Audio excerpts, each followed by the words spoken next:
A delegation from the ABVP cornered Tripura University's acting Vice-Chancellor, Professor Shyamal Kumar on Thursday. Protesters went as far as publicly telling the university head to wear bangles if he cannot safely secure the academic future of his students.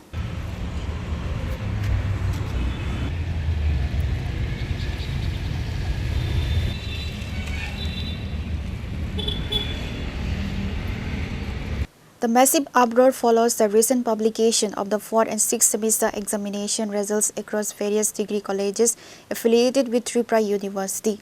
Agitated students reported gross administrative blunders where hundreds of students who physically appeared for their exams were officially marked absent on their final mark sheets.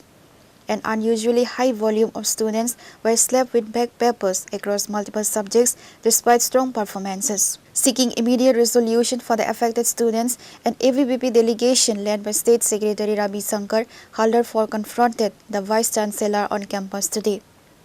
Speaking aggressively to media persons following the heated meeting, ABVP State Secretary Ravi Shankar Halder accused stating that if Professor Shyamal Kumar is completely incapable of taking administrative action, he might as well wear bangles on his wrist and sit idle at home.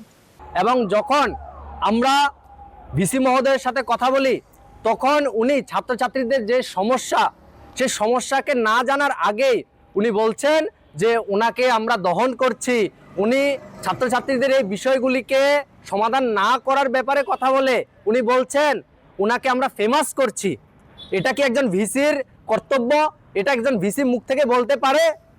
এবং আমরা যদি দেখতে পাই যে ছাত্রছাত্রীদের আজকে পর্যন্ত তারা আর 2 দিন মাত্র সময় আছে তারা পরীক্ষার ফর্ম ফিল আপ করার জন্য, কিন্তু ছাত্রছাত্রী বর্তমানে কি দেখা যাচ্ছে যে ছাত্রছাত্রীরা কোনোভাবে তারা ফর্ম ফিল আপ করতে পারছে না। তারা যখন তাদের রেজাল্ট দেখতে চাইছে তখন তাদের রেজাল্ট শো করছে না। আমরা কয়েকটি কপি আমরা এনেছি। ত্রিপুরা রাজ্যের প্রত্যেকটি জেনারেল ডিগ্রি কলেজগুলোতে এই রকম সমস্যা টেকনিক্যালি সমস্যা দেখা দিচ্ছে। The student body has handed down a strict ultimatum to the university authorities that if the issues are not rectified immediately, the ABVP will launch an aggressive indefinite blockade. Reporter Pranav from Chini, Khorang.